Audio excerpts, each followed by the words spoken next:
Welcome to the Monday, March 3rd edition of the City of Lake Forest City Council. Will the clerk please call the roll? Certainly. Honorable Mayor Tack. Here. Alderman Novit. Here. Alderman Clemmons. Here. Alderman Notes. Here. Alderman Powers is absent. Alderman Goshgarian. Here. Alderman Levert is absent at this time. Alderman Weber. Here. Alderman Walzer. Here. Mr. Mayor, you have a quorum. Thank you. Please rise and join me for the Pledge of Allegiance. I pledge allegiance To the flag of the United States of America and to the republic for which it stands, one nation, under God, indivisible, with liberty and justice for all. Oh, I was sitting on this. All right, first item tonight is comments by mayor, and I would like at this time to introduce a resolution of sympathy for Virginia Hallis McCaskey. I would like to read the resolution at this time. Whereas, on behalf of the City of Lake Forest, the City Council expresses its profound sadness at the passing of Virginia Hallis McCaskey at the age of 102 on February 6, 2025. And whereas Mrs. McCaskey was ahead of her time, a strong woman who led with quiet dignity, grace, wisdom, and respect for all. And whereas Mrs. McCaskey was guided by her commitment to doing the right thing always. And whereas the City of Lake Forest takes great pride in the fact that Mrs. McCaskey and the Chicago Bears have been part of the Lake Forest community since the mid-1970s. And whereas Mrs. McCaskey has left an indelible mark on the City of Lake Forest, her legacy will be long remembered with immense gratitude and respect. Now, therefore, be it resolved that the City Council of the City of Lake Forest in session on March 3rd, 2025, hereby expresses its sincere sympathy to all the members of the McCaskey and Hallis families. Be it further resolved that this resolution be appropriately inscribed and conveyed to the Hallis McCaskey family, with a copy to be included in the official minutes of the March 3rd, 2025 meeting of the Lake Forest City Council. May I have a motion to approve the resolution? Second. All in favor? Aye. Very good. At this time, I would like to present the resolution to Patrick McCaskey. Would you come up and make a few comments?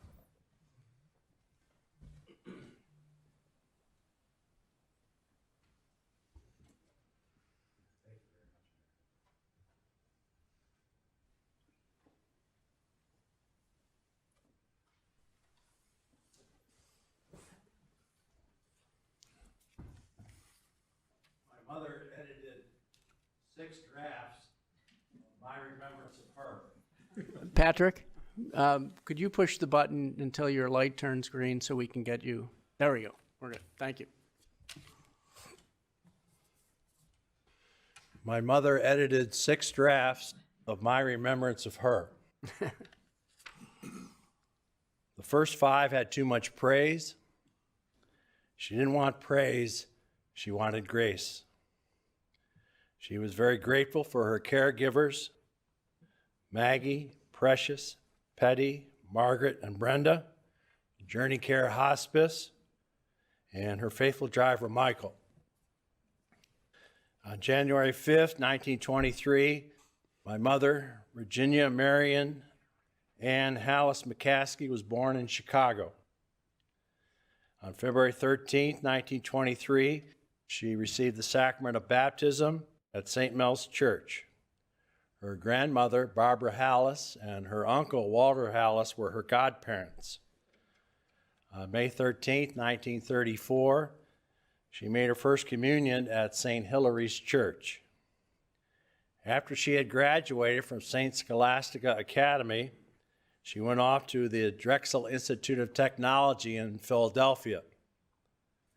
She studied business because she wanted to be her father's secretary. Then she met my father on a semi-blind date. On February 2nd, 1943, my parents received the sacrament of matrimony at St. Margaret's Church in Bel Air, Maryland. On October 21st, 1947, my mother received the sacrament of confirmation in St. Mary's Church in Manhasset, New York. She was married with 3 children, Mike, Tim, and Ellie. As a soldier of Christ, she was prepared for the next 8 children. Me, Mary, Ned, Ann, George, Rich, Brian, and Joseph. My mother always found it amusing when someone asked her how much hired help she had. That was probably the reason my father nicknamed her Laughing Girl. She did all the cooking and laundry and housework. The only real time she got a break was when she went into the hospital to have another baby. Our version of family planning was to have the children born during the Chicago Bears off seasons. We had 7 victories and 4 ties. My mother is my hero because she accepted God's grace and mercy and forgave those who trespassed against her. She lived the gospel. Mom spelled upside down is wow. Wonderful mother, thank you for life. I am even grateful when there is strife. Each of my cells has 23 of her chromosomes. How lucky for me. Thank you very much for this resolution of sympathy. My wife and I are celebrating our 41st anniversary this evening, and I need to go home to do the dishes.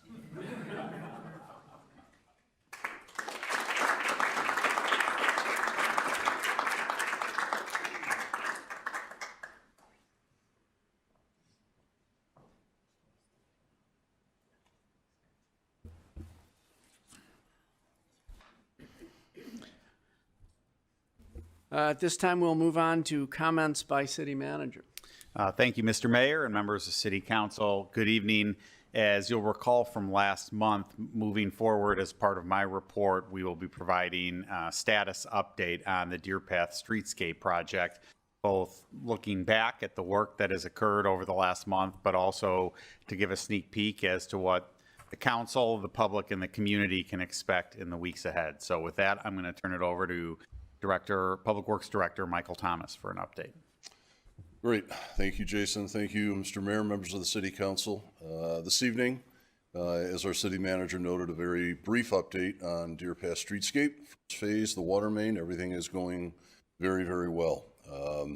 The water main that has been installed is live between Green Bay and Bank, meaning that it is filled with water. We've done our pressure tests.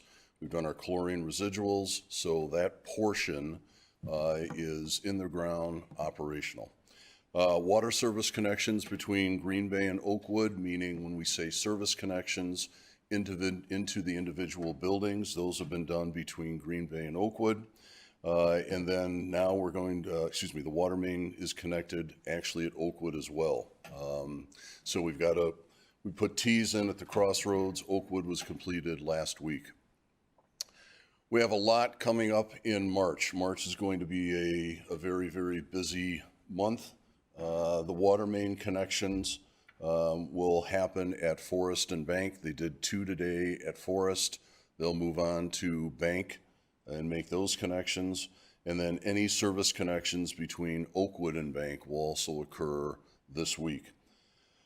This coming Friday, IDOT will have its bid opening for the Deer Path Streetscape project. We are hoping that we are going to be notified of the lowest responsible bidder by early afternoon, and we'll share that with our city manager, and he will send it out to the city council. We have requested from the staff level what we refer to as an expedited award. IDOT typically takes 60 days to award a bid.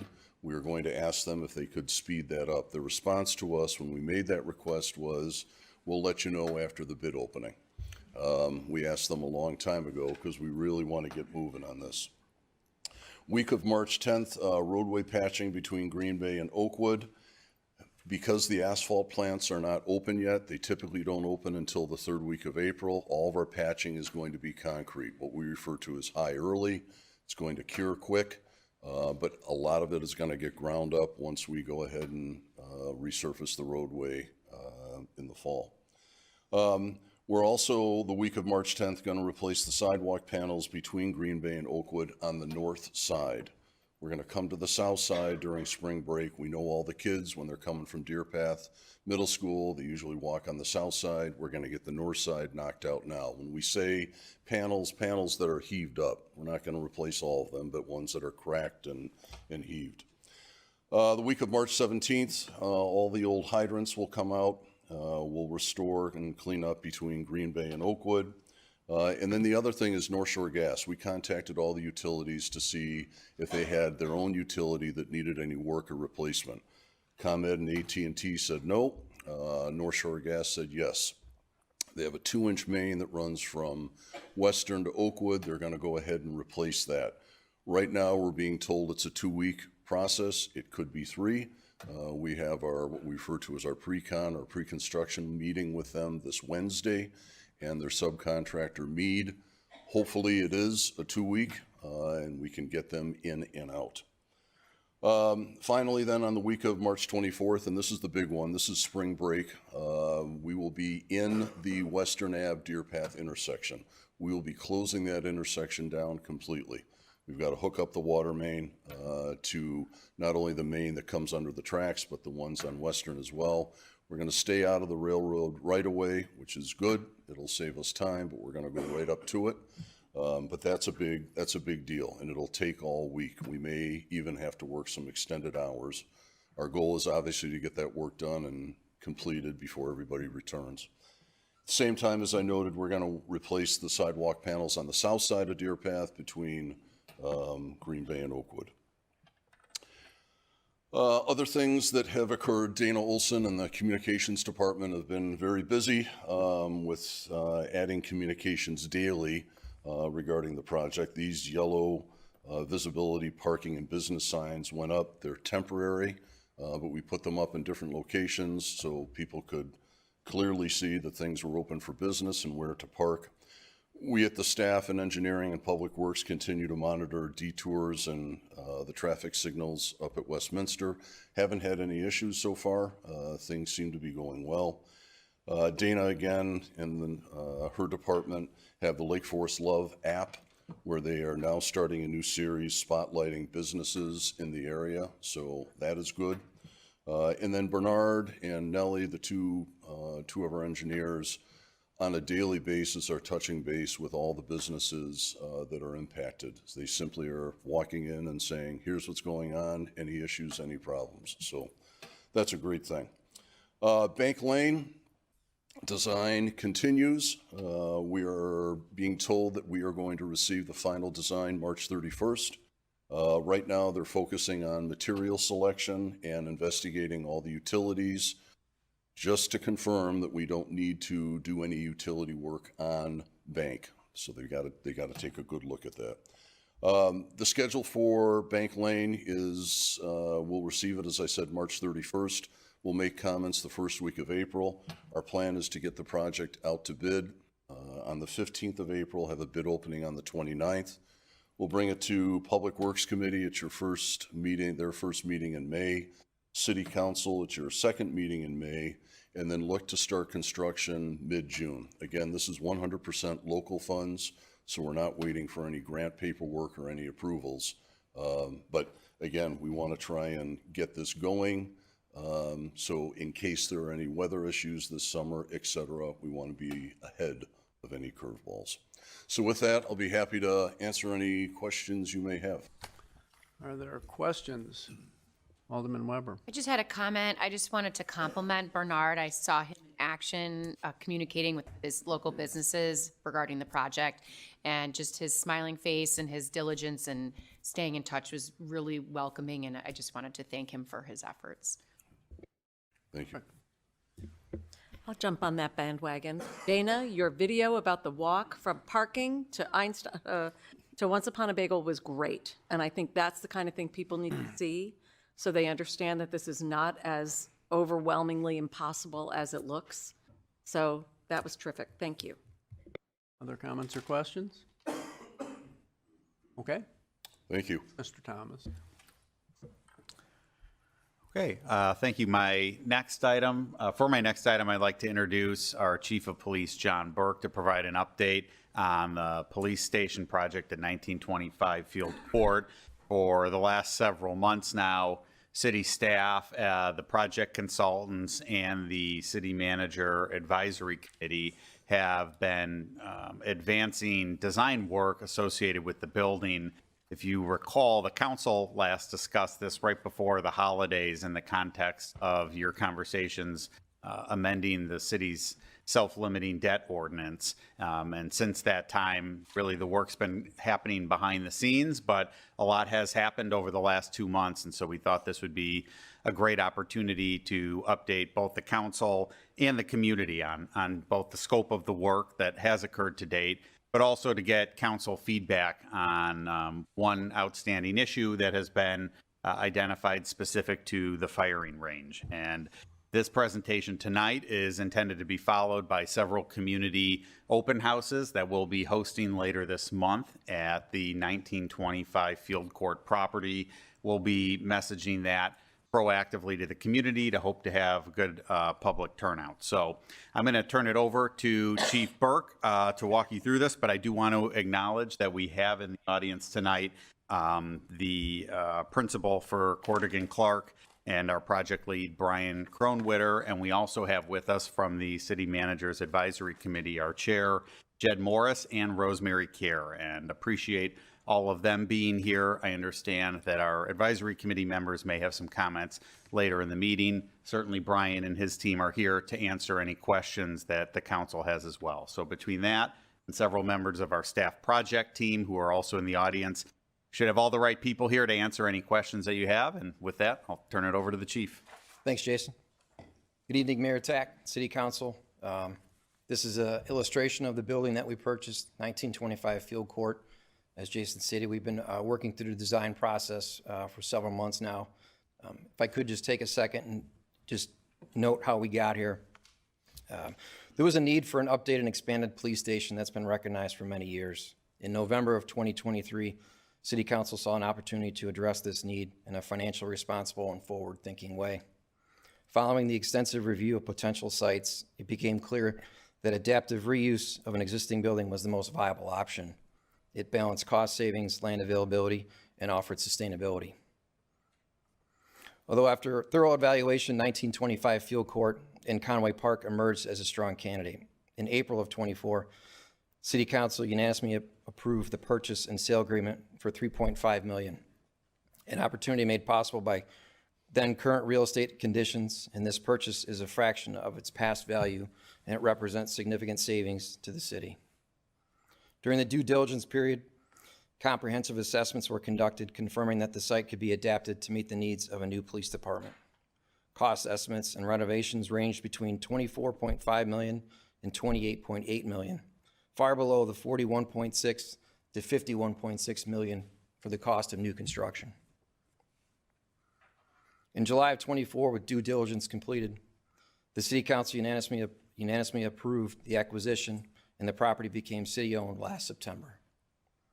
On September 16th of 24, City Council authorized Corrigan Clark and Associates to begin the design process for the new police department. It was at that time Deputy Chiefs Lang, Zelk, and myself visited some other police departments that were recently constructed, along with some other Corrigan Clark projects that were in Yorkville, which was an adaptive reuse project, Oswego, a new construction project, and Aurora, a new construction project.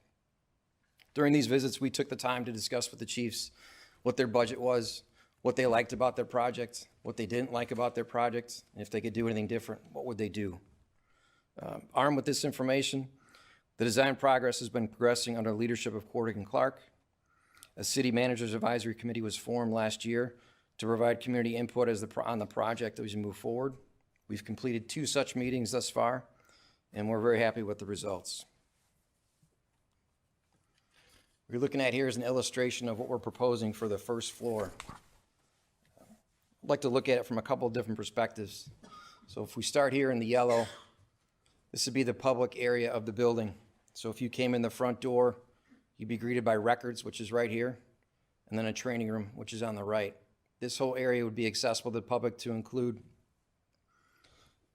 bathrooms, public elevators, staircases, and 2 citizen report meetings. So anybody that coming into the public that wanted to speak to an officer in private would have the opportunity to step in one of these rooms and not have a discussion in the lobby, which would be open to other people to hear. Right here in this color of the room, this salmon color, is the new records department, and it offers secure storage, a copy room, and this area right here would be vacant but available for future growth for records. On this side of the room, we requested a large training room be designed to accommodate 75 to 100 people for training. There's a significant issue with training in Lake County that there aren't any buildings that are big enough that can accommodate that many officers and that much parking, and this building can do that. There are small rooms for attorney-client conversations if we do hold adjudication hearings at this location. There's storage rooms and a media room, so we could utilize this space for press briefings and also possibly as a future polling place. Right here, what you'll see is a new exit that will be carved out of this room, so if we do have a lot of people here for training or gathering, there's multiple exits, this one being ADA compliant as well.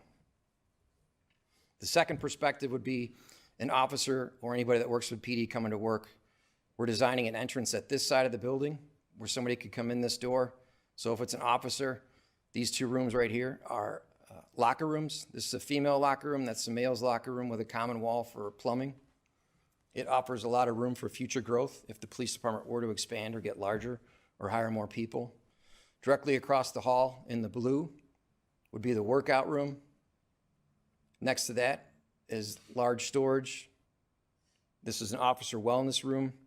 And then these rooms in this color right here are dedicated for future growth in case we need to expand in a different direction. There's also bulk storage here for different supplies.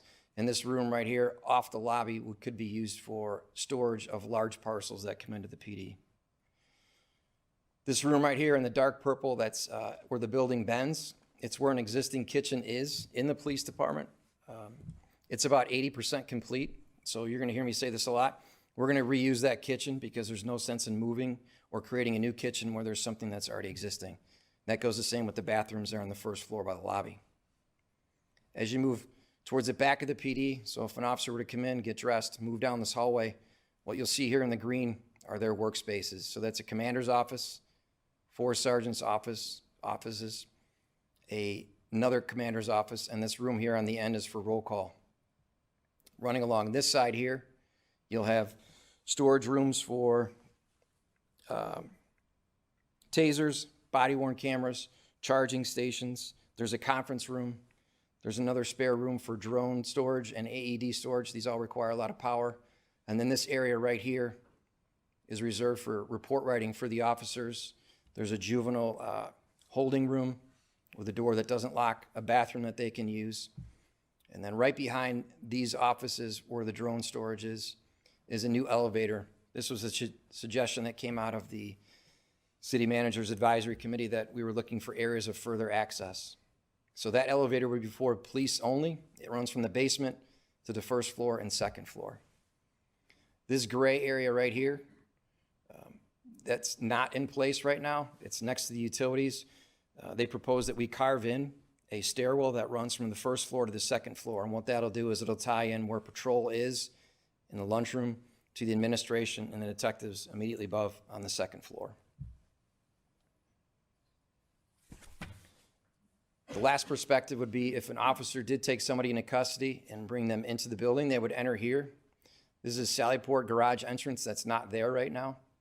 So what happens is an officer pulls the vehicle in, exits the vehicle, he'll store his weapon in a locker there. He'll escort the prisoner or person in custody into this area here. This is where processing will take place. There's a bathroom, a shower, secured storage, 4 holding cells here to place anybody or keep somebody overnight. This right here would be a large holding cell that's a little more open with plexiglass as opposed to traditional concrete, in case somebody is in any kind of emotional state and they needed to feel in a more open space, not a confined space. That's what that cell would be used for. Moving back down this back wall in the purple, it's another interview and interrogation room and an attorney-client conversation room, and then there's a bond out room. And this is, it comes up right against where evidence is. So there's another exit carved on this side of the building that's ADA compliant. So if we do bond somebody out, we're not bringing them up to the front of the building through the lobby where we're going to conduct business with other people that aren't in custody. So that'll all be exchanged in the back. This blue area here next to the elevator and the staircase that goes through up and down through the 3 floors is where officers would package evidence. Once it's packaged, it gets put in a confined space to be picked up by the evidence custodian in this room. And this area here is an area that we can use for testing evidence, dusting for prints. There's a fuming hood and there's sinks there. So if we do open up a suspicious package, maybe it's a powder substance, the fuming hood will provide safety for the officers that it's a vacuum that basically pulls everything up and out of the building safely. This area in the blue here is strictly for evidence, limited access obviously for evidence custodians only. There's an area to pass evidence off if somebody is coming to pick something up. If we're holding weapons for somebody or something else, that exchange can take place here. There's a separate area for guns, drugs, and money. That stuff has to be kept separate and more confined than anything else in that room. And then we've got room for all the storage of evidence here. And again, like we've seen in other parts of the building, this entire area here would be reserved for future growth for evidence purposes. That's in essence the first floor. Does anybody have any questions about anything on the first floor?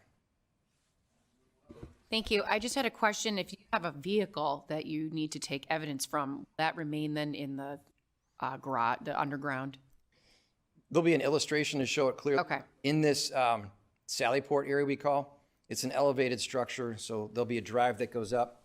They enter the garage, and that's only for police vehicles, ambulances, and personnel. Below that, what we're going to create, it's proposed, is a two-car garage, which we could, if we did have a vehicle, tow truck could drop it off. It gets secured in there, and there it can be examined or held if it's a large piece of evidence. Thank you. And I should have mentioned earlier, anywhere in the drawings that you see in front of you on either of the pages, if it's a dark colored separated wall, that's new construction. And if it's light colored, it's a wall that's existing there that we're going to leave in place. Are there other questions on the first floor? Okay. For the second floor, kind of like the first, this whole yellow part here, this is public access. So there's a stairwell here that goes through all the floors in the basement. These bathrooms exist. There's a waiting area here. We decided to place social services here for our social worker to work. It's a large environment. It's light and bright, and it's built and designed for future growth. There's meeting rooms along this side that offer good natural light. There's room for a second social worker if we did pick up a second social worker or an intern. So this is an area that's easily accessible to the public where they can come and go without moving into the internal components of the second floor. Moving this way past the existing bathrooms, this is a room that does not exist right now, defensive tactics room. So this would be a padded floor, padded walls, storage for the equipment that goes in this room. They would remove the ceiling tiles in this area, spray in sound insulation material on the ceiling to give the room a bigger look. This entire area here that goes across the whole side, these are existing offices that are vacant, and this area is wide open. The plan is to just leave it as is for future growth and not touch it. In this corner here, we're proposing future emergency operations center. Right now it's at the municipal services building. We thought it might be better suited in the future to be at the police department. So the walls will go up and we'll figure out how to fill it later. This is extra storage, be vacant area. These offices along this wall here will be for an admin sergeant, 2 deputy chiefs, and a chief. There's a copy room here, a conference room for admin, and then this area here is where that new stairwell would be carved in to give access between the 2 floors, between admin investigations and patrol downstairs. In this area here, we have our admin assistant for the second floor, And this blue area here is where all the plumbing is going to contain. So there'll be a bathroom for anybody in custody, a bathroom for investigations, and then several administrative bathrooms. This area here is just a seating area for anybody waiting for administration or detectives with a coffee station. These 3 purple rooms here we're proposing would be single bunk rooms with a twin or single bed. We are on 12-hour shifts now. It's not all that uncommon that an officer would have to come back, work an overtime detail, or go to court. We would rather they get a couple hours of sleep here as opposed to driving. And then there's bathrooms or showers that are adjacent to these rooms as well, as long as with the locker room downstairs. It's a CSO office, another future growth office. There's an ICAC office, something that's sealed to anybody looking at crimes against children who want that away and out of view from anybody in the public. If you notice, this whole area for investigations, all of these offices here along this big U, we're leaving in place. There's nothing wrong with them. They're nice sized offices, so we didn't see any sense in tearing anything down and creating cubicle spaces and wasting money. This is where that elevator would pop in. That's not there right now. What's nice is if we locate it here, anybody coming from lockup in the first floor, if they were to escort somebody that's in custody that needed to be interviewed, they'd go right here to the elevator. It pops up, and there'd be a series of secure doors up here near the interview rooms where there's nowhere for them to go. So in essence, they're in custody the entire time. So we have interview and interrogation rooms. There's some weapon storage up here. There's digital forensic storage. This room right here we're proposing is a major case assistance room. So if we did have a major crime, it's a conference room that doesn't have any windows. So if the officers are writing anything on the walls or hanging up pictures, it's not viewed to the public.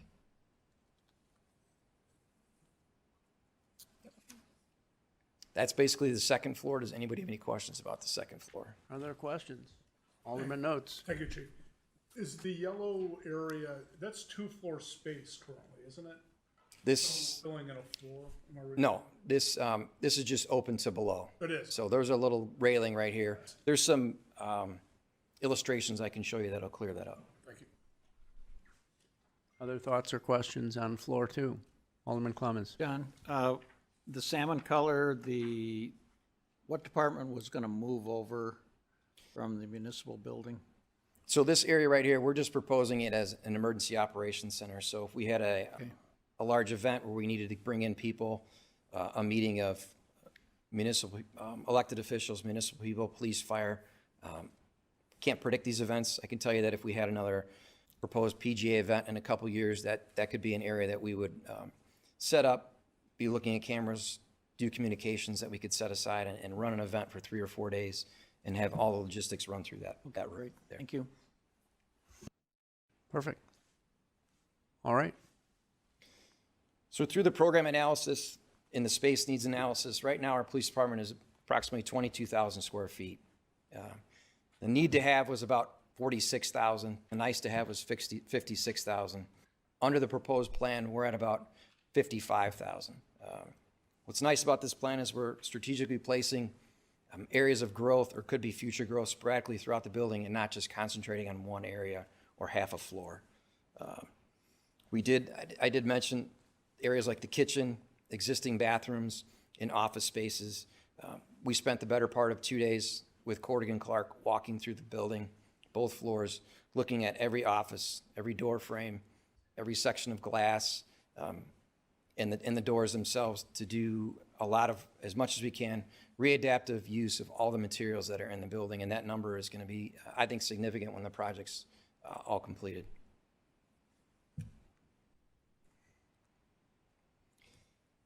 Here's what it would look like in the first floor. So moving from this side, there's a gate or a fenced-off area for the officer entrance. Here's the front entrance. There's a new exit here and a new exit down here where we would bond people out. This is what the back side of the building would look like. So you've got your 2-car garage for the underground parking, which would be here. A new man door exit here. This is where the underground garage would be for evidence storage, vehicles, bicycles, things of that nature. And this is where the Sallyport entrance would be. You'll notice it's elevated to meet that first floor because the property does slope in the back side of the building. This is just another view of that building. This fencing on top of the building here is basically just screenage for an air filtration system if a range is placed inside of the building. So it's to screen it off from view. And then we decided to go with a drive-through option on the Sallyport. After looking at it and discussing it with the City Managers Advisory Council, we just decided against any system where the officers would drive up into the garage, handle the business with anybody in custody, and then be backing down a ramp. We didn't think that was safe. This is a look of what the employee entrance would look like. This area that's screened off right here is just for generators to power the building, and you'll see a gate going around the outside of the building to allow for secure parking. This is what we think the lobby might look like in the future. So there's your opening to the second floor. We wouldn't be filling anything in. So it'd be record straight ahead behind bulletproof glass. And then right now there's glass doors. So we would secure this area and make sure that any portion of the building that moves to access the police department would be under an electronic lock.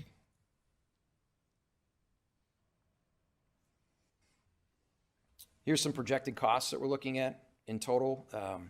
Without a range being placed in the building, right now we're at about $20.8 million.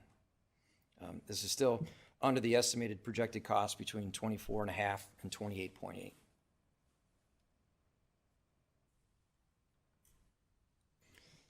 So when considering the ranges, it's important to note that all three of these different options that we're going to show tonight, they're all an upgrade over what we have currently.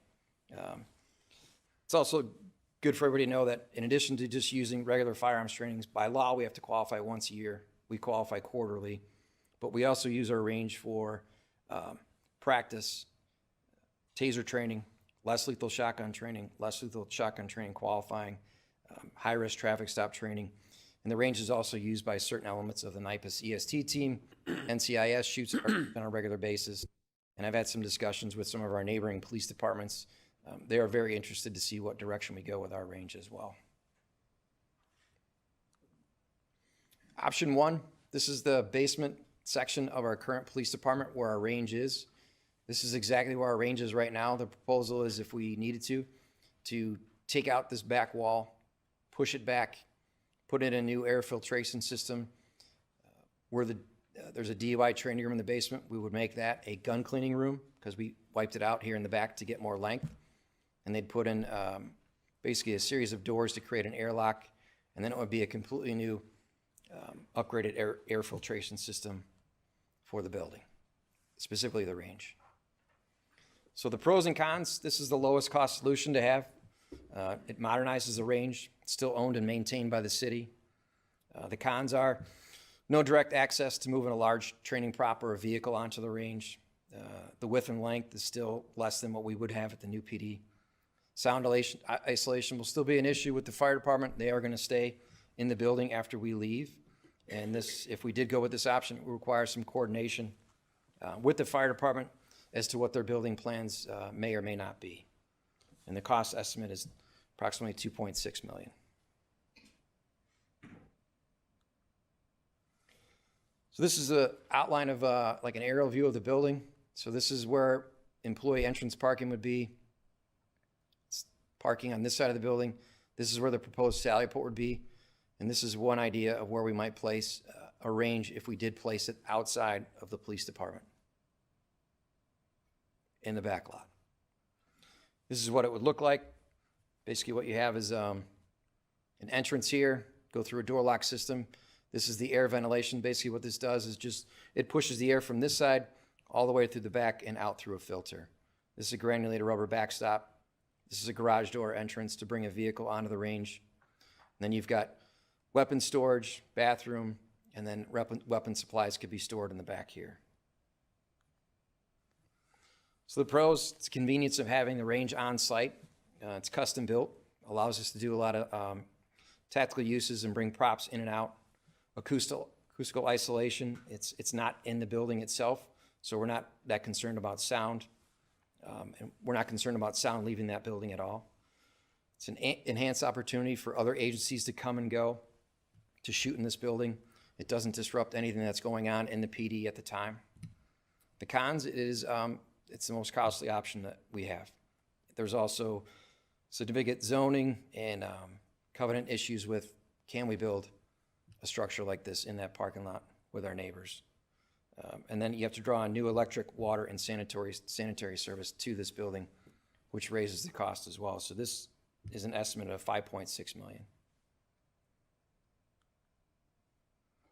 This is the third option. So just for your reference, this is the Sally Port. Here's that circular drive. Here's the underground parking where the squad cars would come in and out. This is a storage room. This is where the new elevator would go. Another storage room. This would be an entrance drive for a patrol vehicle to come onto the range. This white section along the wall is where the new ventilation system would go. This is gun cleaning and storage right here. In order to accommodate the height to bring a car in and out of here and just to get an adequate ceiling height for a shooting range, we're looking at breaking up this floor, digging down 24 to 30 inches, and they would then put in a sump pump system, a waterproof membrane before they put the concrete floor in. And this would give us the desired height that we needed for the range.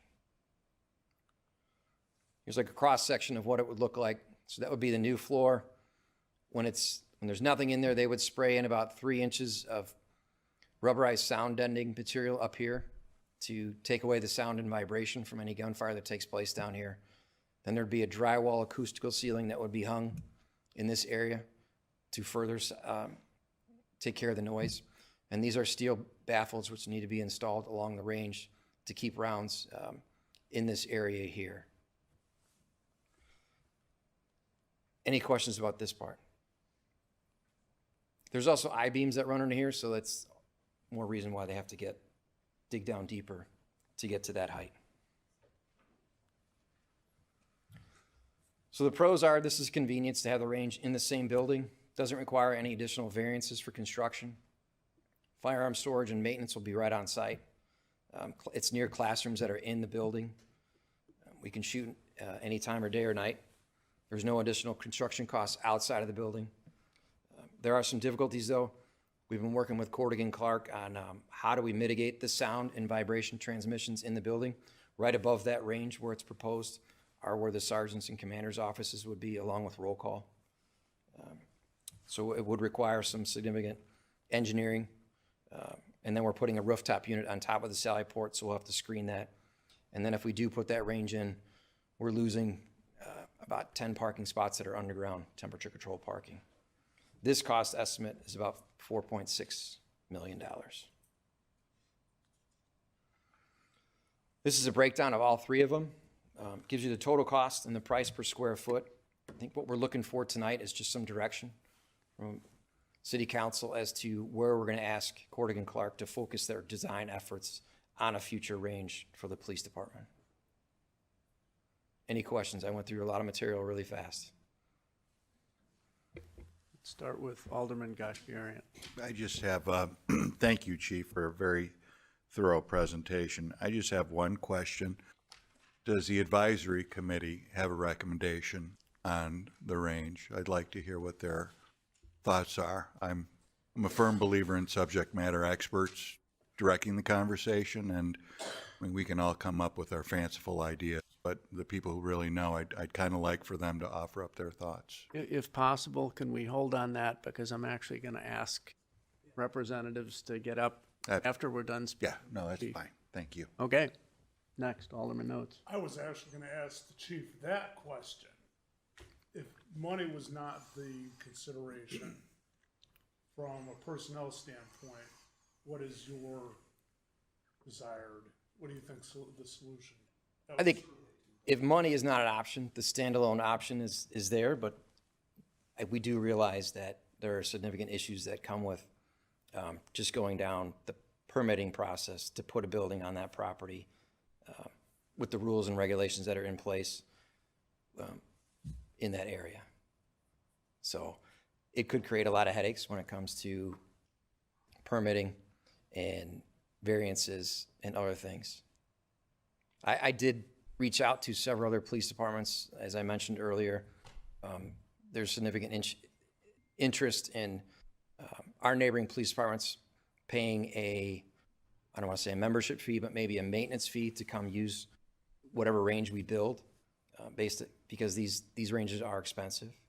So maintenance fees would help us replace the filters on a yearly basis, change out the rubber backstop every few years, and just simply maintain the range. And it's easier if it's outside, because those range officers could come and go without having to get permission to come in the building, things like that. And I'll just, build it. if there are questions specific to the zoning or owners association covenants, Kathy's probably best suited to speak to that. So if that's something the council wants to ask further, feel free to invite Kathy up. Okay. Alderman Walther. I would like to follow up on that. And full disclosure, Mayor and other members of the council, I was of the advisory committee, so just to be forthright on that. One of the items that was discussed was the standalone facility, and one of the cons for that was to get the owner's approval might be time-consuming and may not happen. But I would like to follow up on a question that I did not ask the other night, Kathy, if I could. For the Sallyport addition, have we done any preliminary discussions with the Conway homeowner or Conway Association to determine what their opinion might be of that addition to the building or objections? In early discussions with the Conway Park Owners Association, you may recall they did need to amend the covenants to allow the police station use at all. So they did understand that there would be the need for a Sallyport. We haven't reviewed with them a specific plan, but they did understand that could be an expansion of the building in a limited sense. Thank you very much. Alderman Notes. Question, Chief. With the capacity of the garage losing 10 spaces, how many vehicles, do we still have enough capacity for the existing fleet and a potential expansion of the fleet that you would want those spaces for? Yes. As it stands right now, there's 65 to 67 spots right now. They're measured in 8 feet sections. So even when we lose those spots, we're asking the parking spots to be increased to 9 to 10 feet to accommodate the police cars, the doors, the equipment they bring in and out, and things like that. And I believe it'll still accommodate at least 30 vehicles after it's restriped. And there's areas for storage down there that we can utilize as well. So it'll accommodate the fleet and a few extra spaces. So some limited additional capacity. Correct. Perfect. Can you give me an idea of, to the extent that you know this, how many other police departments within reasonable proximity of us are looking at building new facilities and are going to face the issue of whether or not they can actually build their own firing ranges? Wilmette is, or I'm sorry, it's Wilmette or Winnetka? Wilmette. Vernon Hills is going through a space needs analysis that was just done. Libertyville is preparing to finalize design ideas. They're going to be tearing down their police department and building up. They have an existing range. Spoke with that chief. There's a lot of things in the air that, and they're going to have these very same discussions that we're having right now based on, A, can you build it in your footprint of your building, and if it takes up too much space, which a lot of these police departments are expanding, the range is probably the first thing to get cut based on needed space and price. This particular building, we've had a massive head start with the fact that just the sheer size of the building, the price that we acquired the building for, and so we've had this head start, and I think these range options give us the idea, the ability to kind of leap forward, still get everything that we need, everything that we want, and be well under, millions under what any of our neighbors would be spending. Okay. Alderman Weber. Thank you so much, Chief. It's been a very informative presentation so far. My question is in regards to utilization of the range in general. How often are officers training there, or looking to the future, what type of utilization would the range have, maybe say like in number of hours per day or per week, when we look at the overall investment in dollars in comparison to the utilization? I'd have to pull it. You know, it varies. So we shoot quarterly. So that's at minimum once every 3 months, so, or 4 months. And then officers do take their own time to go down there, especially if they have sights. A lot of pistols, department pistols now, they're putting these mini sights on them. So they're putting more rounds on the down there. We have newer officers, so we do rifle and pistol practice down there. And then the outside agencies that do utilize it, and it's a mixture of outside agencies. I should say that we have officers that are on specialized teams that then invite their coworkers on these teams to utilize our range, because a lot of police departments do not have ranges. So it's a luxury, but I think it's a good luxury. You know, the officers go out on the street every day and they have a weapon on their hip, and it's one of the biggest decisions they'll ever make in their career, hopefully that they'll never have to make. But we want everybody to be as proficient as possible. And we do utilize the space for things beyond shooting, like taser training, the less lethal shotgun training. If we could get a vehicle on the range, you can do a lot of things to create a high-risk traffic stop situation and do other things to make it as realistic as possible. You know, most police shootings, at least in our area, do occur in and around a vehicle and at distances of 7 to 10 yards. That's very helpful information. I think when we look at these large-scale projects, and we looked a number of years ago at Deer Path Park and putting in our turf fields, we want to know, what's the utilization? What are we going to get out for our asset and investing the dollars? And so that's why, just to get a sense from you is, you know, how often they're using it. It sounds like perhaps there's going to be even increased usage based on the new facility, and perhaps having other organizations come in and train there. That would be my anticipation, is it would get increased use. Okay, Alderman Novit. Thank you. Thank you very much for the presentation. It was great. One of the biggest differences I saw among all these presentations or these options was the ability to bring a vehicle into the standalone facility. What purpose does that serve?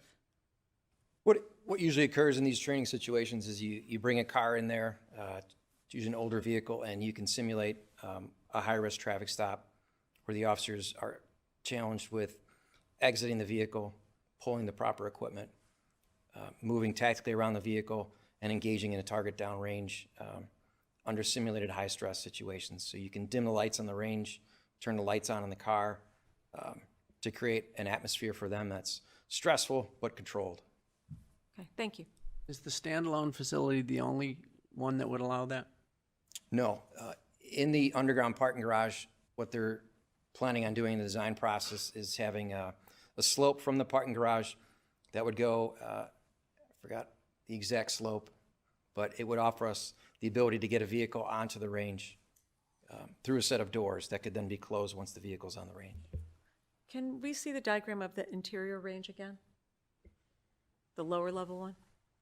So this is a slope drive right here.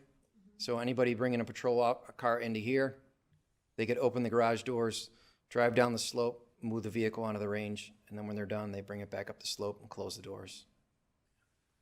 And I would add that that slope is necessary simply to create the range, because you have to get vehicles in to dig it out. Yeah, okay. Okay. Are there any other questions for the chief? Comments? Okay. Can we have the committee members step up and perhaps give us a little overview of your thoughts, and then maybe take some questions? Sure. Nice to see everyone. Thank you, Mr. Mayor and Alderman. Nice to be here. I've asked Rosemary Kerr to come as one of our members. You may remember Rosemary was on the Plan Commission for a long time. She was chairman for a number of years. She's also been on the Zoning Board of Appeals. And her background is commercial real estate and finance. So she's been a perfect addition to our committee. But just for reference, Steve Wright's on our committee. Steve was the architect for this building. So he's been invaluable as we've had these conversations. And in addition, he's just finished a conversion of an office building in a Chicago suburb from the office building to a police department. So he's bringing that conversation and that experience to the party. So he was great. We have Carol Post, who's a structural engineer. Matt Nagel has been active in the community. Bob Shaw, who's a local developer. And of course, we have Alderman Walters and Alderman Powers. So it's been a great working relationship. And I want to compliment the police and especially the chief and the senior management because they've been working really diligently to work through all of these renditions of these plans to try and get them to fit their needs and to make it work for them. So they've done a great job, and the architects have done an equally good job. So we really appreciate it. I mentioned Rosemary. She told me that there was a 2023 citywide survey that went out to all the residents, and they said in the survey that public safety was one of the reasons they moved to Lake Forest. And you would see in that same survey, over 90% of the respondents said that the police departments were especially professional in Lake Forest, and they were impressed with the department. And I also wanted to mention the city's strategic plan. You probably haven't looked at the strategic plan lately, but there's 6 goals. One of them is to provide exceptional safety and security for our residents, our businesses, our employees, and our visitors. And if you dive down into that, you'll see that the police department mission, now let me just quote it, is to promote, preserve, and deliver a feeling of safety, security, while also providing a high level of professional service to all the residents of the city. So,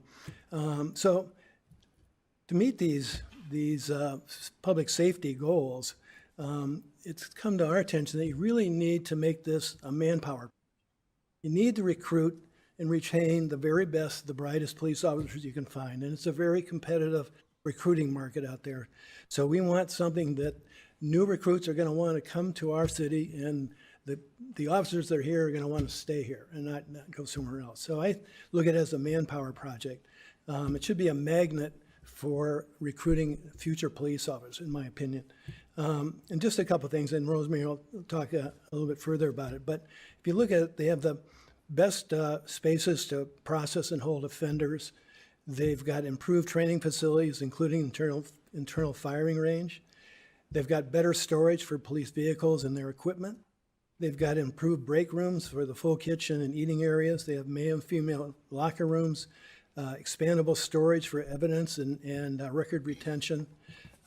They've got appropriate social work spaces for working with families and any victims that we have to help. And then they have better spaces for the department management and administration. So I would say that recruiting, hiring, and retaining an outstanding team and keeping our officers in this building is going to be a big plus for the city. From a finance perspective, the chief mentioned that the other communities, Wilmette, is talking about spending twice as much as we are for a building that's not going to have what we have.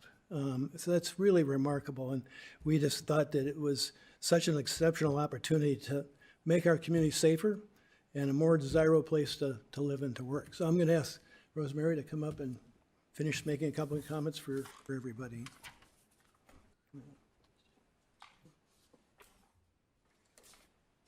So while on plan, we always ask our citizens to be brief, and I will follow that rule. The 6 members of the City Managers Advisory Group, all Lake Forest taxpayers with relevant skills, as Jed pointed out, in architecture, engineering, development, and finance, are working alongside Chief Burke and Deputy Chief Zelk and Lang, representatives from Corrigan Clark, and city staff, with the shared goal of delivering a best-in-class police headquarters for Lake Forest residents, while also aiming to keep costs within the proposed $25 million construction budget. Thanks to the mayor and city council, your decision to purchase the 1925 Field Court building at an advantageous price and the thorough ongoing planning by our police, outside advisors, and city staff show that we are on track to achieve those goals. Before our meeting with the advisory group, Chief Burke and Deputy Chief Zelk gave me a tour of the existing police facility on Deer Path. Built in the 1960s, the square footage and space configuration do not meet the demands that we, the residents, place on our police force today. The new location on Field Court provides our police department with modern office space that can meet current department needs, as well as future expansion space, which is, as you noticed in the charts that Chief Burke had, these anticipated expansion spaces are located adjacent to records, if we think records are going to need more space, or the evidence areas. The site also provides underground parking, which is very expensive today to do from scratch, and ample surface parking for hosting required training sessions. Other suburban police departments in need of new facilities are finding it difficult to acquire sufficient land and also have any opportunity to really get the building they want with all the features and the parking needs. They are facing, as Chairman Morris stated, significantly higher costs to construct these new buildings. We members of the advisory group have asked many questions about all aspects of this development, including keeping our eyes on the budget. Our partners are experts, respectively, in policing and in designing police facilities. As professionals, they readily provide detailed responses to our questions and invite further inquiry.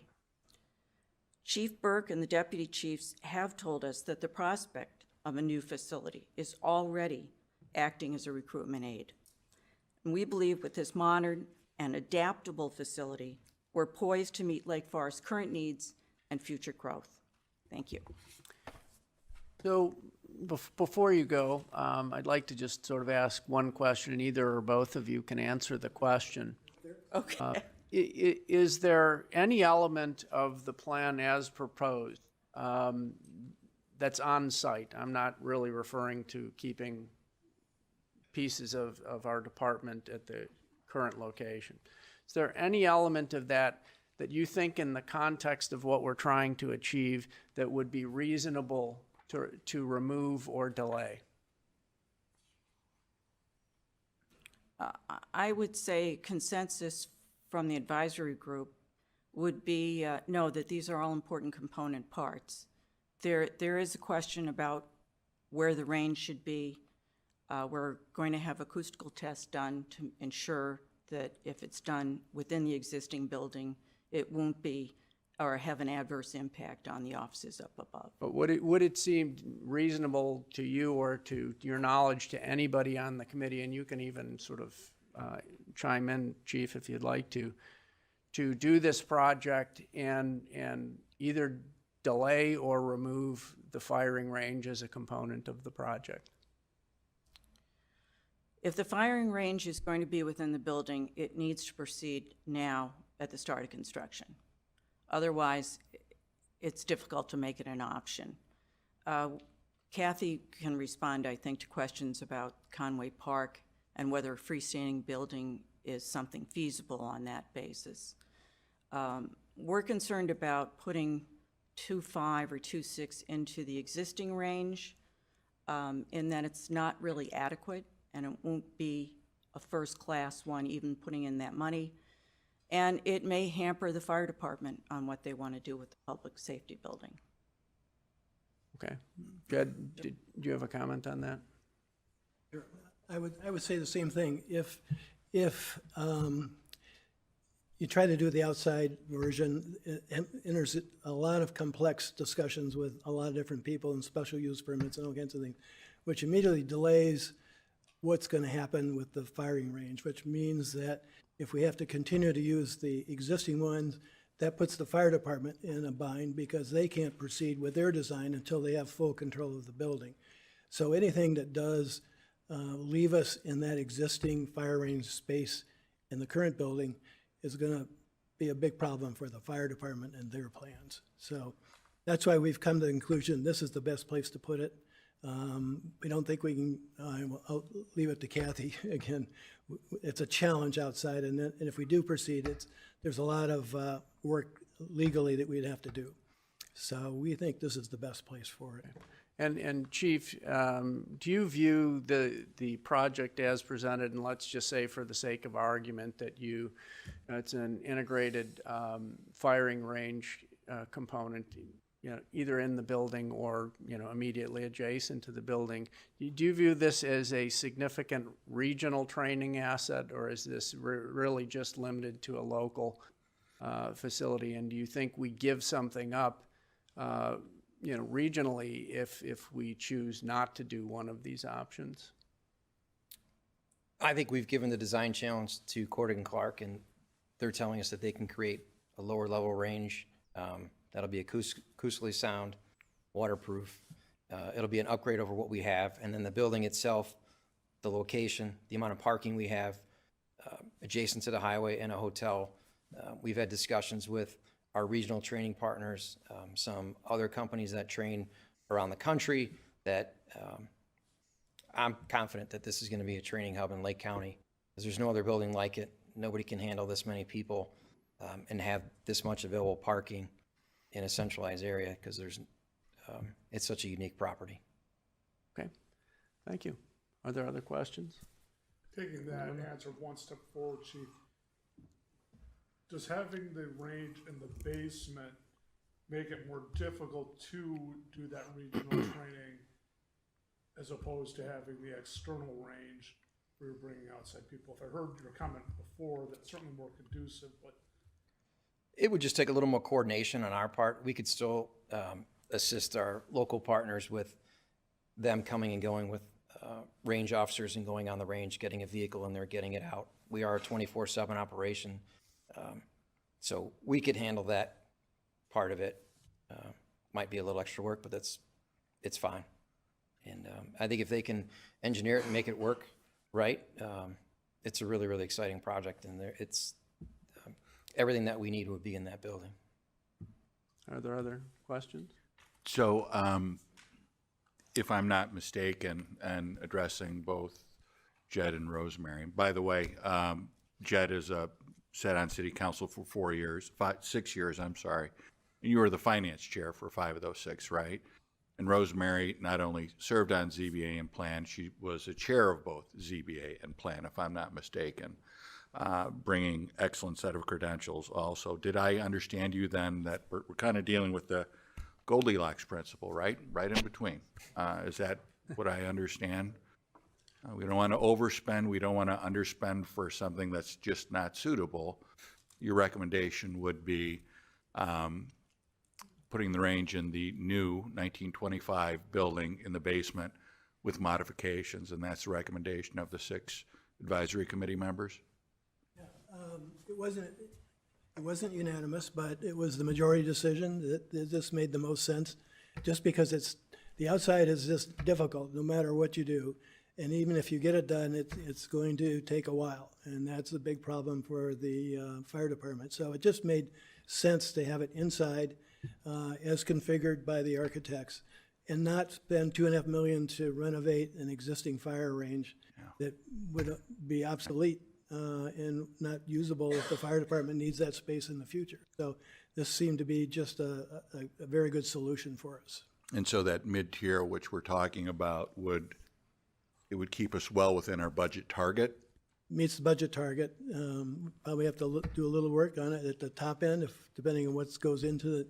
We haven't talked about that interior configuration because we have to have the consultant with the sound attenuation analysis and that sort of thing. So, but it should be right there at the 25 million that we're thinking about. And I'll just add, specific to the financial component to this, that again, everything we're working with point are project estimates, and I believe the design team has done a good job in their approach to that, but we obviously won't know final construction costs until we go out to bid. And thinking about the timeline that exists, that will probably happen early to midsummer. Certainly the council will have a final opportunity to weigh in on advancing the firing range as part of this project once we have firm construction bids in hand. And as I would envision it, when the bidding process occurs, you'll have your base project, you'll have perhaps as a standalone the ability to incorporate the range into it. But if that's flexibility the council's looking for, we can do it so that you guys can have a more informed financial discussion with firm numbers in hand and not just estimates. But I might add, though, Mayor, forgive me for interrupting, because this may be my last opportunity to comment on this. It just doesn't make sense to carve out the firing range and say, let's kick the can down the road. If it's slightly more expensive, whether or not we do have a budget creep on this, that cost creep is going to still occur in the future. So To me, it only makes sense to address this issue now while we're doing it. And I agree with you, Jed. You know, when you take all the outside variables into account, it sure makes sense to me. I am, however, I'm deferential to advisory committees and what their recommendations are. So I'm entirely comfortable with what your suggestions are. No, we were, Alderman Mueller, I don't know if you were there as well, maybe you want to comment to the. So at the end of the day, there were some comments that were very closely aligned to Jason's, in that as we get the bid numbers in, we're gonna start to feel much more comfortable. And we all believe that there's a sufficient conservancy in the current estimates to really prove out that this option is not only properly placed in the timeline of the life of the building, but properly placed in terms of its budget, in terms of coming in at about the right budget. So. Great. Yeah. Thank you, sorry. Anyone else? Okay, thanks, Jed. You, everybody. Rosemary. And Brian, would you come up and receive any incoming that we have for you? Does anybody have any questions? This is, and I don't know your last name. Kronwitter. Okay, Brian Kronwitter of Cordogan Clark. Do any of the aldermen have specific questions? I have one. Yes. So when it comes to, thank you very much. Sure. When it comes to I don't even know what the proper terminology is, the acoustic baffling or whatever it is you have to do to enclose this, is it just to the ceiling where the first floor would be that's the primary effect on this? Yeah, correct. The isolation of the ammunition going off in the space below needs to be mitigated so it doesn't transfer through the structure. So in the diagram where there were all those angled Yes. things. Those angled things do nothing for acoustics. Okay. They're there for keeping rounds going where they need to go. Okay. Not All right. through the ceiling. Okay. So then how do you do? So there is a cementitious spray. They use it for fireproofing. That's got a high density to it. And mass is what keeps sound from going from point A to point B. So you would spray that kind of concrete flat section there, which is actually a metal deck, and concrete's a composite deck. So you'd add basically mass to that section to keep, to mitigate the sound going between where it's at in the firing range up to the offices. And if technology happens where there's an improvement that can be made that makes it better, can that be added? So not very easily. So we want to solve it when we have a raw platform there. Okay. And then there's another second layer of it's a drywall deck that would hang below that on kind of a resilient springs. So again, that's another layer of sound mitigation that will help to keep the sound from transferring up to the offices above. Okay. And you've used this in other? I mean, it is tested, UL tested, so it is a measurable effect. And we have to get a sound acoustician to weigh in and give us the actual, based on a 308, round being fired in there, what's the sound transmission that would come up through the floor. Okay, thank you. Sure. Other questions? Alderman Walther. We did not talk about this in the advisory committee, and on the schematic elevation, the signage, there's very little words, Lake Forest Police Department. It's on the wrong side of the building, actually, maybe should be on the other side. But can we just talk a little bit in general? How will people see this building from Field Court? Because it's kind of down an end of a street, cul-de-sac, and is it possible within the HOA rules and regulations to put signage up near the top of the building to allow people to see it from a distance as they're trying to find the police department? I think that's part of the design process. Again, we need to meet with the Conway Association to see what is allowable. There'll be a lawn sign, I'm thinking, would be another opportunity to, get some signage from vehicles. So Kathy, maybe you could chime in on that one. I'm thinking bat signal. Just listen for all the shots, the rounds going on. No, it's gonna be sound. Alderman Walder, I thought maybe you were still on the building review board, or were on the building review board when we last updated the Conway Park signage standards. Does that sound familiar? I was actually. So you know more about it than I do because I totally forgot. There are specific sign regulations for Conway Park. There is an opportunity for exceptions, but yes, a monument sign is most often used. And then I can't recite the exact allowances, but I believe signage on the building at the first floor. So we could certainly work through some options, but there are ways to identify the building either consistent with those standards or through a variance from those standards. Okay, thank you. All right. Other questions or thoughts? Alderman Weber. Just following up on that, doesn't the Forster Hotel have a lighted sign? Yes, because of the distinct use of the hotel, they were granted a special exception. All right. Any other non-sign related questions? Okay. Very good. Jason? Thank you. I think this is all helpful feedback. I think for the project to continue to advance, we were seeking tonight a broad consensus from the council on whether there was support for advancing design work on the interior range option. I believe that's what I've heard, but maybe I'll defer and turn back to you, Mayor, to confirm that there is consensus. Well, but you're not asking us to vote. You're No. asking us to, is there anybody who thinks that something other than the basement location for the range is highly preferable? Okay, hearing none. Does that give you what you need? It does, and as was noted, there's still additional design work that needs to be done, so there are some questions that remain unanswered, particularly on the sound, that we'll need to address if we, through that process, uncover any challenges that are difficult to address from an engineering perspective. We'll come back to the council and seek additional direction at that time, but I think we have what we need for this evening. Okay. And just to sort of complete the circle here, I did receive a letter from Alderman Powers who requested that I read this to committee, so I will. And since he's not here, we won't really discuss it, but I wanted to get it on the record anyway. So it says, the progress made to date regarding the planned police facility has been impressive. The collective teams led by Chief Burke have demonstrated a unique ability to multitask, learn, adjust, and prove to be thoughtful stewards of our community's resources. There are many well-designed aspects of this important project and will likely become one of the city's many treasured assets for decades to come. That said, it's my opinion that we need to invest more time in understanding the importance and value of the proposed shooting range.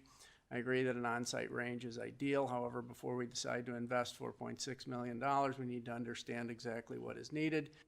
Neighboring communities are being challenged with the same issue. Should we be working together to explore a joint solution? Additionally, this council has an emerging multi-million-dollar construction project in support of the Lake Forest Fire Department to redesign the current public safety building. The city has more than one bridge that has structural concerns and will call for the best use of taxpayer dollars, and I want to make sure that our final decision on one aspect of the planned police facility is the right thing to do because it can't be undone. And the only comment I would sort of make on this is that actually this project and the expenditures have absolutely nothing to do with whether we address bridges or not. Those are budgeted, planned capital improvement projects that won't be affected by what we do here in any way, shape, or form. Okay? Anything else? No, that's, We are thank you, good. Mayor. Gentlemen, thank you very much. Thank you, Mayor. If I could just say in closing, we're going to have 2 open houses at the new building. Any resident is welcome to come join us Tuesday, March 11th from 4 to 6 and Thursday, March 13th from 5 to 7. Thank you. Very good. Thank you. All right.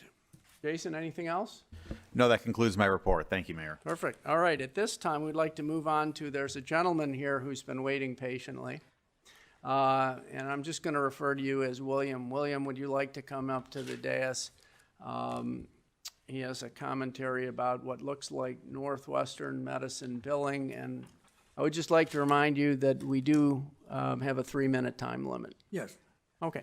I won't need 3 minutes. Okay. The problem that I have with the Northwestern billing is they don't have anybody here in Lake Forest. All their billing is being done Jackson Boulevard in Chicago. And stuff over the phone and asking for personal information and all that stuff. And there's nobody that you don't know who you're talking to. I checked with a couple of banks about the Harris company that they're using. I didn't get any fair reviews from the banks, and I haven't got any fair reviews going on the internet either. So my request here is that since you license Northwestern Medicine, if they can have valet parking, they certainly should have somebody on site that can explain your bill to you and collect some money from you personally on site. Okay. And that's it. And so, just for the record, your name is? William A. Franquist, William Arthur Franquist. I'm living in the house I grew up in on Northmore Road. 665 Northmore. Thank you. Yeah. Okay. 665 Northmore. My father built the house and I'm living in it. All right. Appreciate it. Thank you very much. Thank you. Are there any other individuals who would like to address the council at this time? Seeing none, we will move on to the next item, which is committee reports, of which there are none this evening. Next item is items for omnibus vote consideration. Thankfully, there's only 3. I will read all of the items at the end. If there's any alderman who would like an item removed or taken separately, please let me know.